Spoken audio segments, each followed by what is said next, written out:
Olá, pessoal. Estou aqui hoje com o Alexandre Pierro.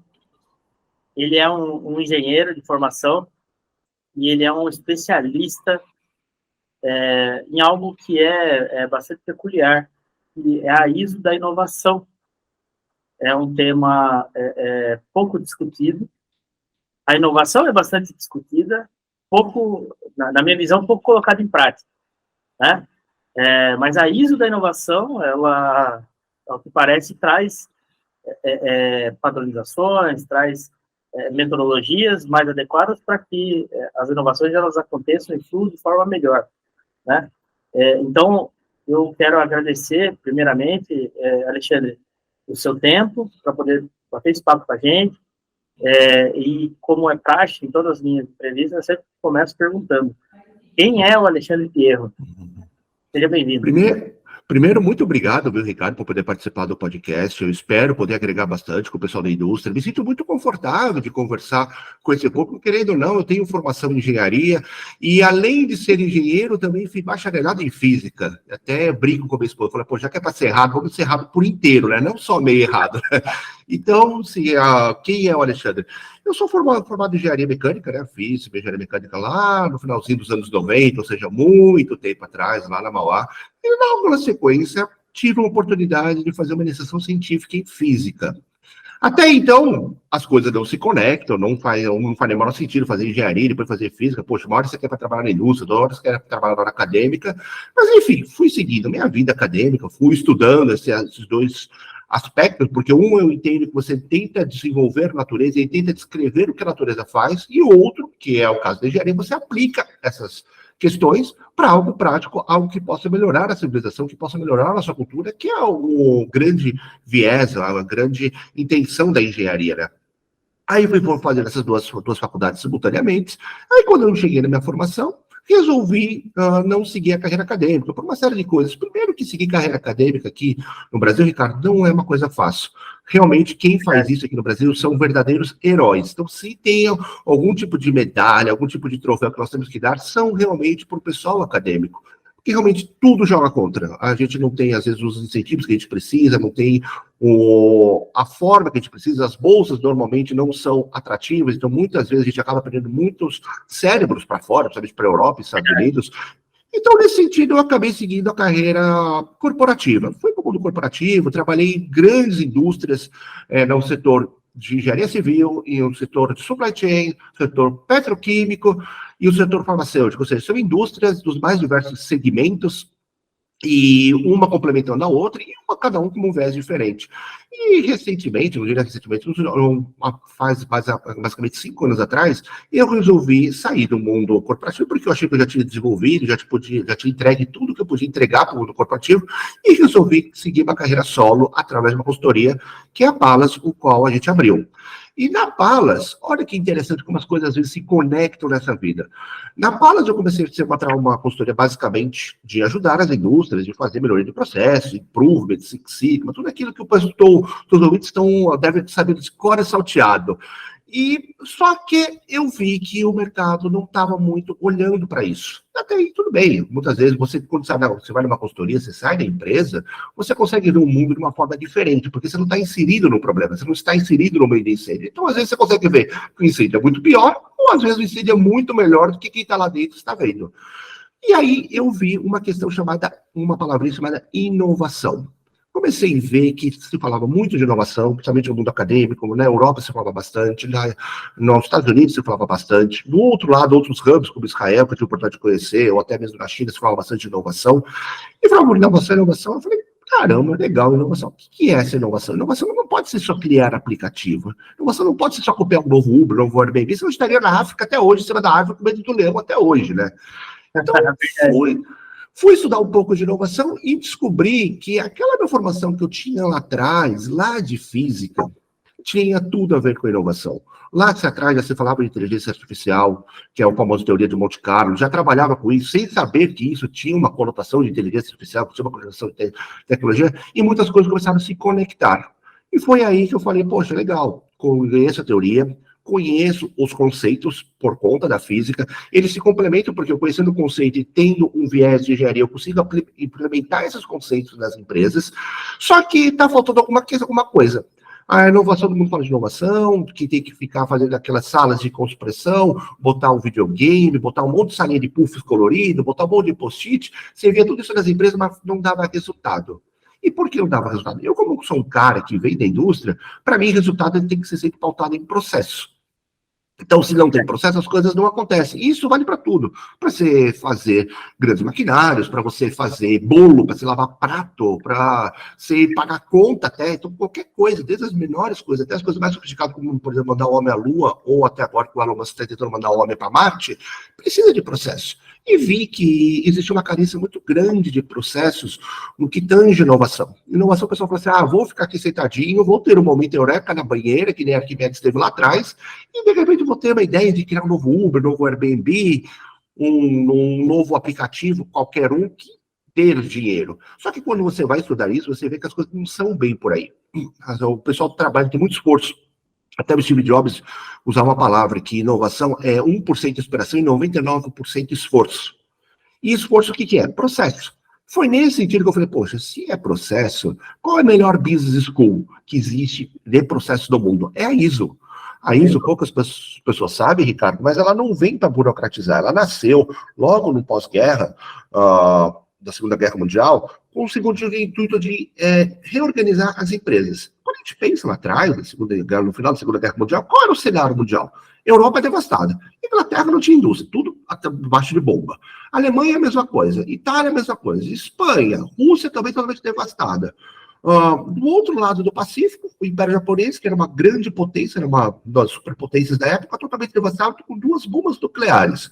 Muito bem, onde as bombas nucleares caíram? Em Hiroshima e Nagasaki. E por que não em Tóquio? Tóquio só tinha uma função política, não tinha indústria lá. Hiroshima e Nagasaki era indústria naval e indústria bélica, indústria militar do Império Japonês. Ou seja, não tinha indústria. Então foi nesse sentido que, quando houve o julgamento de Nuremberg, poucas pessoas sabem disso, nasceu a ONU. Olha, legal. Se, por exemplo, eu não estou feliz com o Ricardo, quero brigar com o Ricardo, em vez de brigar com o Ricardo, eu vou botar minha discussão na mesa e vamos ver, perante um fórum de vários países, que é a ONU, discutir isso de uma forma diplomática para tentar minimizar qualquer impasse e qualquer entrave e evitar que exista guerra. Esse foi o primeiro passo. Só que o segundo passo, que poucas pessoas sabem, foi a criação da ISO, a International Organization of Standardization, o qual a ideia era pegar as boas práticas dos países vencedores e tentar reerguer as indústrias. E por que o papel era importante das indústrias, não só naquela época, como nessa época, nos dias atuais, mais do que nunca, ela é importante. Qual era a visão que a ISO tem e a visão que a ISO ainda tem hoje? Se eu não tenho uma indústria forte, eu não vou ter empregos. Se eu não tenho empregos, eu não tenho uma economia forte. Não tenho uma economia forte, eu não vou ter fome. Se eu tenho fome... Não tenho um país soberano. Exatamente. E se eu tenho fome, o que acontece? Vou para a guerra. Exatamente. Então, a ISO nasceu muito com esse contexto de ajudar as empresas a se reestruturarem. Então, na década de 40, 50, 60 e até a década de 70, era muito foco. Como eu vou melhorar o torno mecânico? Como é que eu vou melhorar a minha fresa? Como é que eu vou produzir mais com o mesmo equipamento? Então, era uma coisa muito mais operacional. Só que aí, na década de 80, veio uma coisa chamada globalização. E a globalização mudou tudo, por quê? Eu não competia mais com uma indústria, por exemplo, eu falo aqui de São Paulo, então, muito próximo da região do ABC. Então, eu não ia brigar com a indústria do ABC. Eu ia brigar com uma indústria da China, de Israel, da Europa, de outros lugares do mundo. Então, o que eles entenderam? Olha, não adianta mais eu falar só de melhoria operacionais, eu preciso falar de melhoria de business, melhoria de negócios. E foi aí que começou a nascer as famosas normas ISOs, que são as normas de sistema de gestão, que eu entendo que a melhor tradução não seria sistema de gestão, mas governança. Ou seja, tem uma governança de qualidade, que é uma governança de padronização, que é a mais conhecida pela indústria, que é a ISO 9001. Tem uma governança para meio ambiente, que é a ISO 14001. Tem uma ISO de uma governança para saúde ocupacional, que é a 45001. E agora, uma ISO de inovação. E por que eu dei todo esse cenário? Porque quando eu vi que a inovação não estava acontecendo da forma que deveria acontecer nas indústrias, eu fui da ISO e descobri que existia uma norma que estava sendo estudada desde 2008, tentando os países que fazem parte da ISO, e hoje são 164 países, estavam tentando estudar as melhores boas práticas de inovação para impulsionar a inovação. Por quê? Em 2008 aconteceu uma coisa muito interessante. E aí eu vou fazer uma pergunta para você. Agora eu vou ser entrevistador, Ricardo. O que você acha que aconteceu em 2008 que foi tão importante para isso pensar, falar, poxa, inovação pode ser algo importante para nós? O que você acha que pode ter acontecido? Foi a crise dos Estados Unidos? Teve aqui nos Estados Unidos, mas teve uma outra coisinha também. Isso aqui. Tá. Isso aqui apareceu. E com o aparecimento do smartphone, ou do mobile phone, tudo mudou, porque mudou a forma de eu fazer interação com o meu ecossistema, ou seja, a forma de eu me comunicar com o meu fornecedor mudou, a forma de eu comunicar com o meu cliente mudou, a forma de eu comunicar com o meu colaborador mudou. Então, a ISO falou, poxa, peraí, isso aqui vai mudar a forma de negócios. Precisamos olhar com mais cuidado, com carinho com a inovação. E, além disso, apareceu uma outra questão, algo que a gente está começando a ver muito nos dias atuais, mas apareceu em 2008. Um paper acadêmico falando sobre uma coisa chamada Bitcoin, que até então era uma maneira de eu pagar sem ter intermediários, ou seja, você, Ricardo, é meu fornecedor, eu vou pagar diretamente para você, eu não vou pagar para o banco A, que vai pegar uma parte do meu dinheiro e devolver uma parte do dinheiro para você, aí você vai pagar o banco A, ele pega outra parte e me paga, ou seja, a gente acaba perdendo uma questão financeira por conta de intermediários.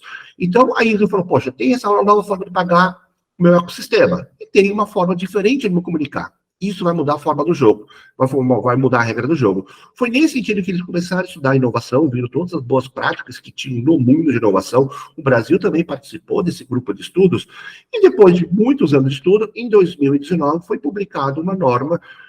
A gente usa muito o termo norma, porque é uma tradução do inglês, mas eu diria que é, na verdade, um manual de boas práticas, porque a norma ela pode ajudar aquelas pessoas, mas só que ela não vai impor nada, ela não vai burocratizar nada, diferente que muitas pessoas aqui do nosso mercado pensam, então eu vou implementar uma norma, ela vai burocratizar. Não, ela não vai burocratizar, se ela for mal implementada.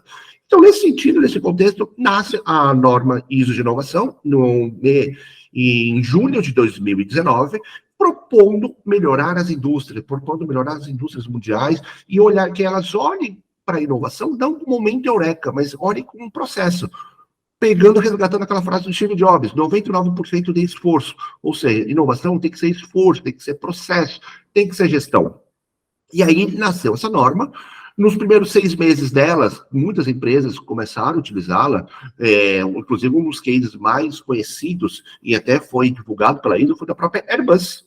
A própria Airbus utiliza essa normativa, esse manual de boas práticas, para fazer novas inovações e lançar novas inovações no mundo, no mercado aeroespacial. Só que a norma foi lançada em julho de 2019. O que aconteceu no começo de 2020? Pandemia. Aí mudou toda a regra do jogo, as coisas mudaram, as prioridades das indústrias mudaram, com toda razão, porque o modo não era mais inovar, o modo era sobreviver, com toda certeza, com toda razão. Tinha que ser feito assim. Só que agora, com a melhoria da pandemia, não só no Brasil, como internacionalmente falando, as coisas estão começando a voltar ao que era em 2019. E agora a ISO de inovação está começando a ser revista com bons olhos, justamente para dar um direcionamento. Se eu quero inovar na indústria 4.0, nós temos as ferramentas da indústria 4.0, eu quero implementar 4.0, como é que eu faço isso? A ISO de inovação ajuda bastante a dar essa trilha, para ajudar a minimizar esforços e garantir que os meus recursos sejam bem aplicados de uma forma bem concisa e dê resultados, né? Muito legal. Eu não sabia que a ISO da inovação era tão recente assim. Para ser honesto, eu tinha ouvido rumores, mas eu também não tinha tido um contato tão bacana, igual a gente está fazendo agora, né? Para tratar dessa normativa, porque ela é uma normativa igual a 9.001, igual a 14.000, que é de sustentabilidade, enfim. Mas se tratando de inovação, saindo um pouquinho do espectro de ISO, mas se tratando de inovação, quais são os 5 maiores desafios que você enxerga de inovação nas indústrias? Eu acho que quando a gente fala de inovação, primeiro ponto, a gente tem que falar de um mindset diferente. Einstein tinha uma frase muito legal, que ele definia a loucura. A definição de loucura para Einstein é fazer a mesma coisa esperando resultados diferentes. E a inovação exatamente é criar coisas novas. E eu fizer as coisas da mesma forma, sempre tendo o mesmo mindset, dificilmente eu vou conseguir criar coisas novas. Então, pegando essa linha, eu acho que o principal, e talvez um dos grandes desafios da inovação, seja a cultura de inovação. As pessoas têm que pensar de forma diferente, entender. Antigamente, principalmente no século XX, o que nós tínhamos? Uma competição muito grande. E estava tudo bem, estava tudo certo, eram as regras do jogo daquela época. Você, Ricardo, é dono de uma indústria, eu sou dono de uma outra indústria, nós tentamos pegar a mesma parte do mercado. O que eu fazia? Eu brigava com você, dava algum jeito de estar sempre à frente de você para conseguir pegar o maior market share possível do mercado.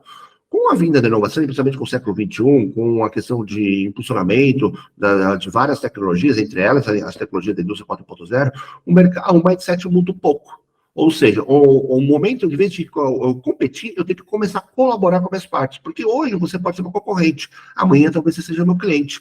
Ou depois de amanhã você seja o meu fornecedor. Então, o primeiro grande desafio é mudar essa cultura, ter uma cultura de inovação dentro das empresas. Poxa, se a gente fala com os CEOs, fala com os diretores, já é difícil mudar essa cultura, imagina eu capilarizar e permeabilizar ela para as camadas mais inferiores da minha indústria. Isso é muito complicado. Então, eu diria que e mudar pessoas não é fácil, né? Então, eu acho que mudar a cultura de inovação, talvez seja um dos grandes desafios. E esse desafio ele já encaixa num segundo grande desafio, que é o engajamento. Hoje, quando a gente pensa na competição, o que eu vou ganhar com isso? O que eu vou fazer com isso? Você quer que eu te ajude? Tudo bem, o que eu vou ganhar em troca? É o famoso toma lá da cá. Tudo Sim. bem, até o século XX isso era muito legal, ajudava muito e fez a gente chegar onde nós estamos hoje. Mas para a gente quiser alcançar novos patamares, como indústria, como sociedade, nós temos que mudar de pensar diferente. E aí a gente tem que mudar o engajamento. E para mudar o engajamento, tem que mudar a cultura das pessoas, as pessoas entenderem que é uma colaboração, que todo mundo está no mesmo barco. Não adianta eu estar no mundo corporativo, remar para um lado, você remar para o outro, que a gente vai ficar andando em círculos e ninguém vai para lugar nenhum. E aí tem a questão do engajamento, que é muito importante. E aí também nós temos outra questão, os 3 primeiros pontos são basicamente culturais. O medo de errar. Você, Ricardo, é meu chefe, meu líder. Eu dei uma ideia de mudar o layout da empresa. E errei. Falei, putz, ele vai fazer a produção de 10 pallets por hora, comecei a fazer 5 pallets por hora. Você vai lá, me chama na salinha e eu saio extremamente feliz com a conversa com você. Muito bem. Aí eu falo, não, tudo bem, eu fiz, errei. Isso nem acontece, né? Não, Isso nem acontece. Isso acontece só no sul da França. Aqui não acontece, não. No sul da França acontece bastante. Aí vamos lá e falei, puxa, tudo bem, meu chefe tinha razão, vou pensar diferente, tive uma outra ideia, vou lá mudar o layout de novo. Aí a gente volta o layout, aí em vez de fazer 5 por hora, eu faço 3 por hora. Aí o que acontece? Você vai lá na salinha e me chama novamente. Tudo bem, eu saio lá feliz pra caramba com você, com a discussão que a gente teve. Aí você acha que eu vou fazer uma terceira opção? Você acha que eu vou te dar uma terceira opção de como mudar o layout? Não, porque eu tenho medo de errar. Isso eu tenho medo de errar, eu não estou sendo apoiado pela minha liderança, ponto de errar. E quando a gente fala em inovação é muito legal a gente olhar para as grandes inovações mundiais, só que quantos erros tiveram? O Thomas Edison errou mais de 1000 vezes antes de conseguir fazer a lâmpada. O projeto Apollo estourou não sei quantos milhões de foguetes antes de conseguir levar o homem à Lua. Então, tudo que a gente vai fazer está no limiar da capacidade, no limiar do entendimento do nosso conhecimento, nós vamos errar. Só que se eu não tenho um lugar que eu possa errar tranquilamente, primeiro ponto, ninguém está falando para errar sempre a mesma coisa, não é isso. Sim. Mas sim errar sabendo que quando eu vou fazer experimentação, vou fazer coisas novas, eu posso errar. E se eu errar, tudo bem, legal. O que eu vou aproveitar com esse erro? Para garantir que isso não aconteça novamente. Então, eu não tenho, normalmente nas empresas, eu não vou ter um cenário tranquilo para poder errar. E se eu não tenho um cenário tranquilo, o que eu vou acontecer? Eu não vou conseguir ter muitas ideias, não vou conseguir ter muito engajamento da minha equipe, porque tudo isso vai estar na questão da cultura da empresa. Então, a gente começou falando com cultura, mas olha como a cultura se capilariza e se permeabiliza em outras viés. Eu gostaria de pegar um gancho, antes de você ir para a marca, eu gostaria de pegar um gancho para saber a sua análise. Quando a gente fala de medo de errar, a gente pega, por exemplo, as startups que vêm sendo bastante integradas à indústria, né, vêm sendo, inclusive, financiadas por algumas indústrias, justamente porque a startup ela tem um mindset, né, um modo operandi de errar rápido e corrigir rápido, mas faz parte do processo errar, e isso já está entendido diante do mercado. Trazendo isso para dentro das companhias, para dentro do departamento dentro da indústria, você acredita que somente a utilização de recursos externos como startup seria uma forma de resolver essa questão de inovação? Ou precisa realmente trazer essa matéria para dentro de cada corporação e esse exercício ele começar a acontecer com mais frequência e com melhor entendimento dentro das fábricas? Ótima pergunta, Ricardo. E na minha humilde opinião, a mudança tem que vir de dentro para fora. O que a gente vê muito? Eu estou muito inserido no mundo de inovação, conheço muitas startups, e muitas startups que fazem coisas sensacionais das mais diversas áreas. Só que o que acontece? Primeiro ponto, nós temos uma parte do mercado entende que eu tenho que trazer essa startup para dentro da empresa. Só que a startup é um barquinho a vapor e o mundo corporativo é um Titanic. Qual é mais rápido de mudar? Barquinho a vapor. Lógico, ele é muito mais fácil, tem uma complexidade muito menor. E o que a gente vê muitas vezes? A empresa comprando a startup, botando a startup para dentro da empresa e achando que está tudo bem. Que se não mudar internamente, a startup vai resolver todos os problemas e ela não vai fazer isso. Ela pode vir com ideias, viés diferentes, mas se eu não tiver uma mudança interna da minha empresa e começar a fazer a mudança interna, eu posso ter as melhores startups do mundo, as coisas não vão dar os resultados que poderiam dar. No primeiro momento, lógico, que toda mudança acaba dando um resultado em curtíssimo prazo. Mas se pensar em médio e longo prazo, normalmente as mudanças e os resultados não são tão atrativos. Por conta disso, que eu estou tentando internalizar um barquinho a vapor dentro de um transatlântico, e o transatlântico continua a pegada dele. Querendo fazer os mesmos movimentos, né? Exatamente. Aí volta a frase do Einstein. Como é que eu vou fazer ter resultados diferentes fazendo as mesmas coisas? Então, eu acho que realmente o grande problema é a mudança interna. E depois de ter a mudança interna, ótimo. E eu posso até dizer que muito das inovações que nós temos não estão na startup, estão dentro da empresa. Porque o cara que está no torno mecânico, o cara que está na fresa, o cara que está na linha de frente, ele sabe muito mais do problema do que qualquer outra pessoa. E muitas vezes essa pessoa não é ouvida por conta justamente da cultura. Então, se eu conseguir mudar a cultura, e isso é uma das coisas que a norma traz, a inovação traz muito isso. Vamos fazer um canal de comunicação para ouvir essas pessoas dentro da empresa, para ver o que elas têm para falar. E, novamente, é lógico que elas vão acertar, elas vão errar, mas está tudo bem. Eu não posso falar que todas as respostas estão para a startup. A startup tem muitas das respostas, mas elas não são todas. A outra parcela está dentro da minha empresa. E eu só vou ter acesso a isso, só vou ter esse resultado se eu ouvir essa parcela dessa empresa, né? Então, realmente, a cultura, ela é essencial, só que, novamente, mudar a trajetória do transatlântico é difícil, não é da noite para o dia. Gostaria que fosse da noite para o dia, mas a gente sabe que não é, né? E requer muito esforço, então, ambas as partes, né? Exatamente. Qual é o fator, qual seria o quarto fator das maiores dificuldades aí? Aí eu vou emendar com outro fator que também tem a ver com o fator humano, a resistência a mudanças. Eu sou assim, nasci assim, vou ser sempre assim, vou crescer assim, até brinco, que é síndrome de Gabriela, né? Quem é mais antigo que eu deve lembrar das novelas, dos livros lá do Jorge Amado. Era muito legal ter a síndrome de Gabriela na década de 80. Hoje não dá mais para ser assim. Por quê? Vou pensar na indústria. Se eu não mudar, se eu não me transformar, eu vou ser comido pelo mercado externo. A China está aí a todo vapor. E fora a China, tem outros países que nós não estamos olhando com tanto carinho, que estão vindo a todo vapor. Entre eles, Bangladesh, Paquistão e Índia. Está tudo naquela mesma região.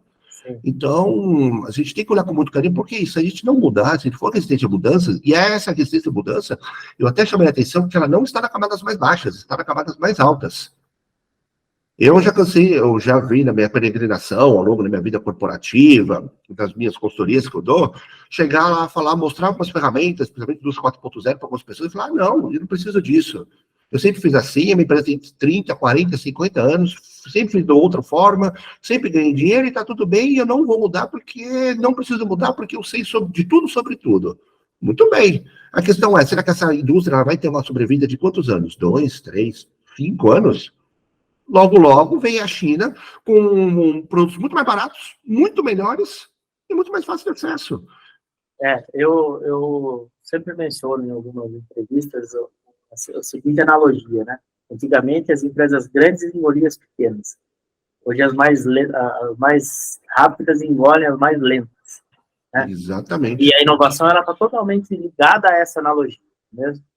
Exatamente, a inovação ela vem para resolver vários aspectos. Eu posso fazer o que com inovação? Posso criar novos produtos, legal, vou criar um novo smartphone, vou criar uma nova forma, um novo microfone, uma nova TV de LCD, vou criar alguma coisa nova, legal. Vou criar novos serviços, de repente a minha empresa, por exemplo, vou pegar o caso da Apple, a Apple fazia hardware e software, aí ela lançou um dispositivo lá no começo dos anos 2000 chamado iPod, que era música. Aí o que ela fez? Criou um novo serviço, um serviço de vender música, o famoso iTunes, que está até aqui até hoje. Então, eu posso criar um novo serviço. Mas uma das inovações que quase ninguém olha, e é aqui que eu diria que está a maior quantidade de dinheiro, de pisa que a gente pode fazer, é a inovação de processos. Verdade. E a inovação de processo é, vou fazer a minha empresa ser mais ágil, ser mais barata, ser mais rentável. Então, poxa, se você, Ricardo, é dono de uma indústria, você é a empresa mais, você faz um produto para mim melhor, mais barato, entrega mais rápido, por que eu vou comprar concorrente? Não faz sentido. E não tem só esse aspecto, né? Quando a gente pega, por exemplo, eu sempre brinco, né, que a maioria das pessoas dentro de uma corporação que funciona não suporta o cara da qualidade e toda a equipe da qualidade. Mas quando você entra numa organização que é completamente desorganizada, aí você começa a ver o trabalho da qualidade e o negócio começa a funcionar, aí o valor aparece, não é? Então, realmente, toda essa questão de processo, ela é fundamental para as empresas, e não é só o engessamento do dia a dia que já acontece há 20, 30 anos da corporação, mas também a possibilidade de inovar, né? E isso esse é o tema da nossa conversa, inclusive. Exatamente. E quando a gente fala de qualidade, aí eu até faço um parênteses, porque normalmente a qualidade está sempre atrelada com as normas ISO. E o que acontece? Lá na década de 80, quando a norma ISO apareceu, a primeira norma ISO, na verdade foi 87, a ISO 9001, muitas empresas, na verdade, um segmento específico, foi o segmento automotivo, falou, olha, isso vindo da orientação das automotivas europeias e das americanas. Se você não tiver uma ISO 9000, você não vai fornecer mais para mim. Então, isso começou a chover uma forma de fazer isso por fazer isso. E isso acabou criando um rótulo muito equivocado. Em nenhum momento o pessoal entendeu que a ISO é uma ferramenta administrativa. Essa é a cultura, né? Exatamente. Ninguém entendeu. Poucas pessoas entenderam que a norma ISO ela vem para ajudar as empresas de uma metodologia administrativa, olhando principalmente a questão da satisfação do cliente. Então, muito bem, as coisas foram feitas por fazer, então eu precisava do selinho na parede, foi feito o selinho na parede, mas ninguém olhou muito a norma ISO, as normas de qualidade com devido carinho. E isso acabou se fazendo um rótulo muito equivocado. Então, quando a gente vai numa empresa, vai falar do departamento de qualidade, muitas vezes você não vê nas empresas um diretor de qualidade. Você vê um diretor de marketing, um diretor de P&D, um diretor de operações, mas você não vê um diretor de qualidade, porque ela não é olhada com o carinho que deve ser olhado. E que nem você falou, pô, você vai, por exemplo, para uma empresa na Toyota, continuar com o exemplo automotivo, você vê a Toyota, cara, é um chão que às vezes é mais limpo que a minha cama, você pode dormir lá no chão que é totalmente organizado. E principalmente a Toyota japonesa, lá a Toyota japonesa, quando eu fui estudar alguns cases, é muito interessante, eles pintam todas as máquinas que tem óleo de branco. Por quê? Na menor momento que você vai ver que a máquina está funcionando, exatamente, já sabe que tem que trocar. Aqui que a gente faz, pintar a máquina de preto. É isso aí, então, para esconder a sujeira.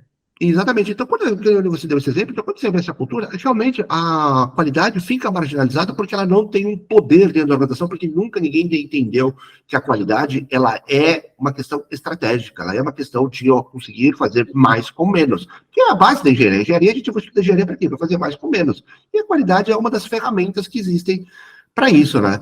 Então, por conta disso, eu acho que realmente a mudança de mindset é uma coisa muito complicada. E nós estamos falando de um mindset que vem 30, 40 anos da mesma maneira, e é difícil de mudar isso da noite para o dia, né? Sem dúvida. Na sua visão, Alexandre, o quanto você visualiza que para um time de P&D, a ISO de inovação pode ser uma virada de chave, um turnaround, que a gente fala, né? Realmente divisor de águas.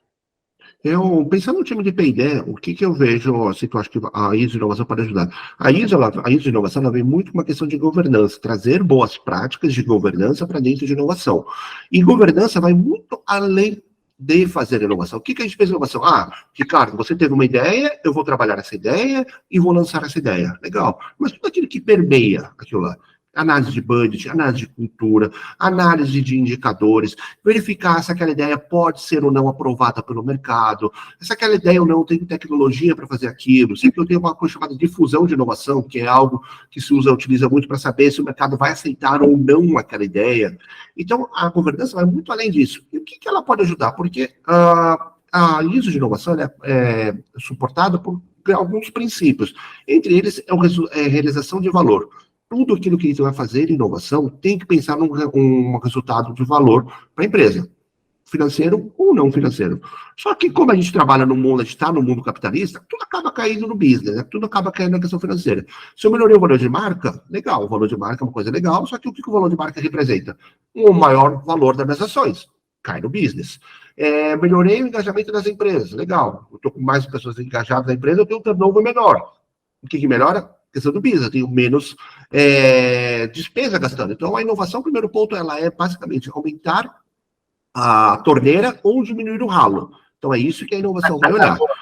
Se eu aumento ou diminuo o ralo, tá tudo bem, pode pingar a mesma coisa, mas o ralo tá menor. Só que se o cara manter o ralo do mesmo tamanho e aumentar a torneira, também tá tudo bem. Eu vou ter mais água fluindo, né? Então, o primeiro ponto é a realização de valor, que é algo que a ISO de inovação vai olhar muito e vai ajudar muito a aprender. Segundo ponto, direção estratégica. Para onde eu quero com inovação? Eu quero criar um novo produto, novo serviço, novo processo, quero criar uma tecnologia disruptiva, quero aumentar o número de patentes, o número de emissões de artigos científicos sobre um tema. O que eu quero com a inovação? É outro tema que ela vai ver. Ela também vai analisar indicadores. Indicadores da indústria é fácil. Não conformidade, produtos conformes versus satisfação do cliente, notas fiscais que entraram, número de inbound, número de outbound, até aí tudo bem. Mas a inovação já não é tão simples fazer indicador. Então, ele traz uma série de formas de fazer indicador, de mensurar esses indicadores. Ele vai trazer também um programa de gestão de ideias, como eu vou ouvir todas as camadas da minha empresa, e não só as camadas da minha empresa, como eu posso ouvir o meu ecossistema. Muitas vezes o pessoal de P&D está pensando muito em inovação aberta, que é ir atrás de startups. Mas o pessoal que está dentro da minha empresa, que às vezes tem mais conhecimento que o pessoal da startup sobre um determinado aspecto. Como é que eu ouço esse povo? Outro tema que também a norma também traz, que é um dos suportes dela, é a questão muito comum, inclusive, né? Porque pega o cara da indústria, normalmente ele tem mais tempo de estrada do que o cara da startup, que via de regra acaba sendo uma pessoa mais jovem, ou de repente acadêmico, que não tem muita experiência na prática, né? Exatamente, indo nessa linha, Ricardo, um ponto que nós temos, assim, talvez de mau entendimento, é que a inovação é tecnologia, e ela não é só tecnologia. Se a inovação fosse tecnologia, eu estava lá em cima da árvore até hoje, lá na África, morrendo com medo dos leões. E aí, mais de 70 mil anos a gente saiu de lá. Ou seja, a gente inova há muito tempo. Só que agora criou-se essa áurea, achando que a inovação é basicamente tecnologia. E as startups, elas são empresas que funcionam à base de tecnologia. É aquilo que não é tecnologia. Aquilo que pode ser uma melhoria de um olhar diferente para um layout, olhar diferente para um maquinário, olhar diferente para uma forma de produzir que não vai tecnologia. A startup não vai conseguir solucionar. Aí é a importância de a gente olhar para dentro e eu falar muito com todo o nosso ecossistema. E quando eu falo ecossistema, não é só as startups ou também não é só os colaboradores. Também é os fornecedores, os meus clientes, acionistas, board, diretores, outros departamentos. Você está pensando no P&D, o P&D a gente pode pensar que ele é uma empresa dentro de um guarda-chuva maior, dentro da indústria. Como é que o ouço interage com os outros departamentos? De repente, a minha dor pode ser solucionada por time de marketing. O marketing já tem a resposta lá e eu não estou ouvindo ele. E está a 2 baias de mim. E isso eu até posso dizer alguns exemplos que é até interessante ao longo da minha jornada, que eu já implementei a ISO de inovação em várias empresas aqui no Brasil. Nós estamos indo para a 15ª implementação. Algumas empresas foram certificadas, outras desejaram não certificar por questões estratégicas. Mas uma das empresas, que foi uma das primeiras certificações que a gente fez lá atrás, eu tinha um departamento exatamente de P&D, onde tinha um cara trabalhando com um problema e na baia dele, do lado, exatamente do lado, literalmente do lado, o cara trabalhando um outro problema igual. E eles não se conversavam, quebraram cabeça. E agora pensa, você como CEO da empresa, o budget que você gasta, o recurso que você gasta, tempo de pessoas, dinheiro, energia, reuniões que poderia ter, não precisava poder ter utilizado, de fazer reunião com uma equipe, fazer conta, podia fazer uma só. tudo exatamente por isso, não ter esse canal de comunicação. Diga-se de passagem, deveria ser algo obrigatório no organograma da empresa, P&D com marketing, né? Porque o P&D, ele pode sim desenvolver produtos novos, mas a resposta do mercado, quem tem, é o marketing. Então, Exatamente. se não tiver depois capilaridade, não tiver vazão de mercado, não faz sentido nenhum o desenvolvimento. Não é mesmo? Então, esse alinhamento é muito falho, diga-se de passagem. E isso é interessante da ISO de inovação. A ISO de inovação, o que ela trouxe? Ela trouxe que o P&D tem que falar com o pessoal de marketing. Por quê? Legal. Dentro da ISO de inovação, eu vou ter um funil de inovação. Primeiro, porque o termo funil, nem tudo que vai entrar, ou seja, as ideias, vão sair. Muita coisa vai ficar pelo meio do caminho e tá tudo bem, gente. Porque como é que eu vou... Faz parte do jogo. Faz parte da brincadeira, cara. Se tudo que entrar sair, não tinha graça, né? Então tem que ter uma certa emoção. Então, dentro do meu funil, eu tenho 5 grandes etapas dentro da ISO de inovação. A primeira é identificar as oportunidades. Onde é que elas estão vindo? Estão vindo de uma startup? Estão vindo do pessoal de marketing, do RH, dentro do time do P&D? Depois eu vou usar... A segunda etapa é a criação de conceitos, ou seja, eu vou pegar as metodologias de inovação, como Design Thinking, Scamper, Six Hat, tantas outras que existem, e pegar 1, 2, 3 ou várias ideias e bolar uma iniciativa de projeto. Ou seja, a ideia por si só não vira uma inovação, mas se eu pegar 1, 2 ideias e trabalhar, eu posso ter uma proposta de inovação, uma proposta de projeto. E essa proposta de projeto vai para a terceira etapa, que é chamada de validação. Onde eu vou validar? Será que eu tenho tecnologia para fazer aquilo? Se caber a tecnologia. O mercado quer aquilo? Ó, o marketing já começando a aparecer. Sim. Eu tenho um budget para fazer isso? Ou seja, eu tenho como fazer isso? Porque, cara, vou dar um exemplo. Eu sou o Elon Musk, quero ir para Marte. Legal. Eu tenho tecnologia? Não tenho. O mercado quer? Quer. Mas eu também não tenho dinheiro. Então, eu não vou descartar essa ideia. Ela vai ficar guardadinha lá até o momento que eu consiga abranger essa questão dessa viabilidade econômica, mercadológica e tecnológica. Feito isso, aí eu vou realmente para a parte que o P&D conhece, que é a parte de desenvolvimento, que o funil chama-se de desenvolvimento, que é onde eu vou desenvolver as atividades. Olha, eu tenho esse projeto, foi validado, vou fazer isso. Muito bem, fiz isso. Eu não vou lançar, eu vou implementar, o que a norma chama de implementar, que é testar em pequena escala. O marketing aparecendo novamente.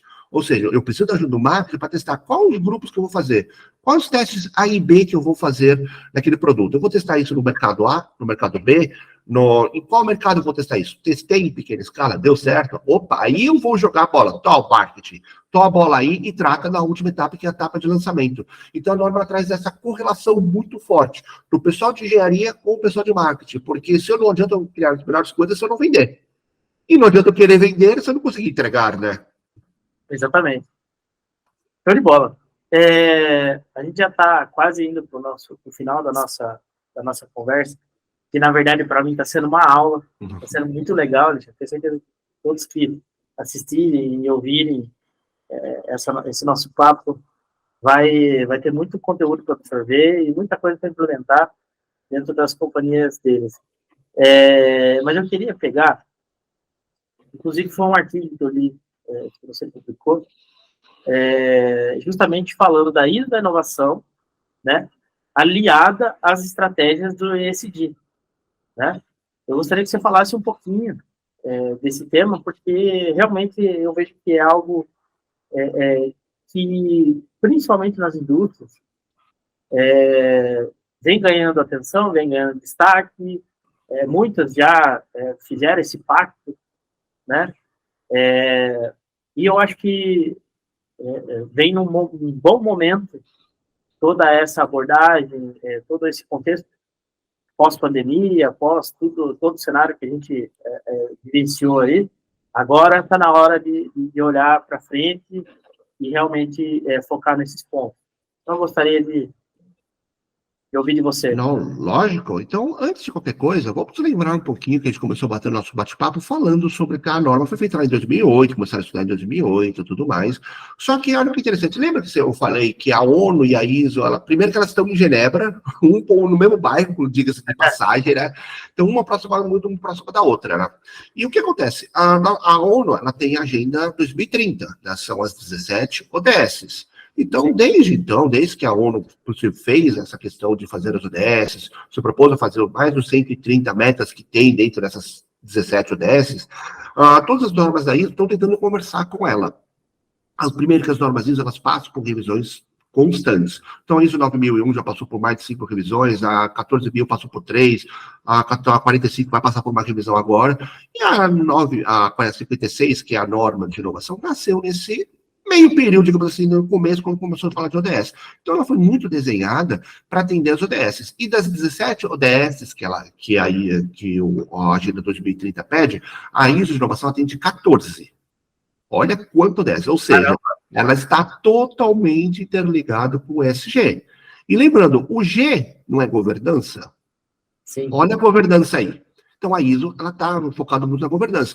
E aí, quando a gente pensa no SG, o que a ISO de inovação pode ajudar? Criar inovações, Green Innovation, inovações e tecnologias para melhorar o meio ambiente. O Social Innovation, que a gente quase não fala muito no Brasil, mas tem muita startup, tem muita coisa legal acontecendo, principalmente na Europa, com inovações sociais.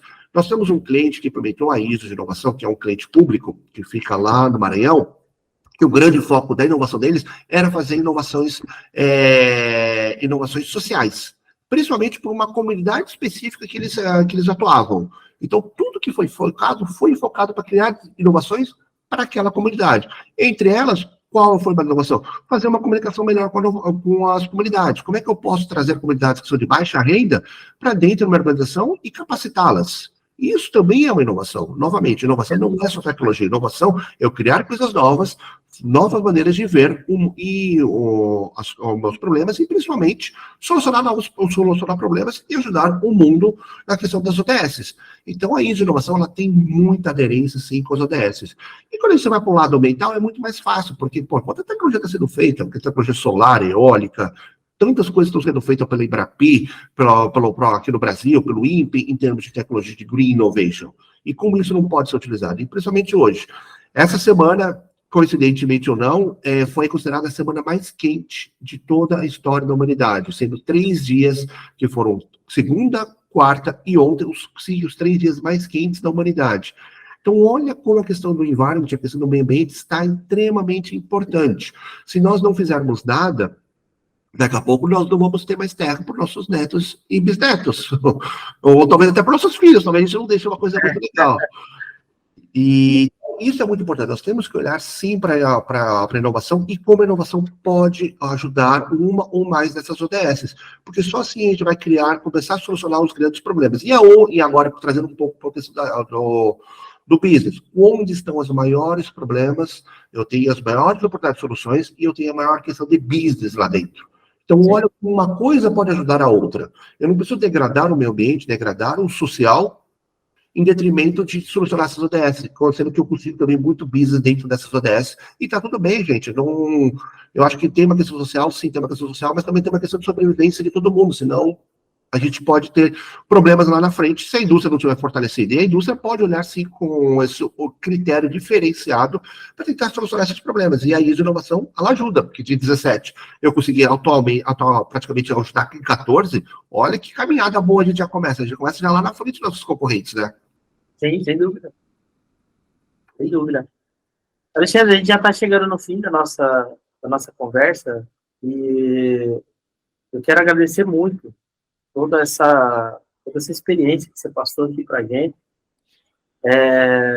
Mas eu gostaria de, agora, no encerramento, abrir um espaço para você poder falar um pouquinho, enfim, passar uma mensagem para o público. Obviamente, tudo que você disse faz muito sentido, é muito importante para a sociedade, para as indústrias, e principalmente para as indústrias brasileiras, que estão já, assim, historicamente, sempre foram muito atrasadas, olhando a nível global, não é mesmo?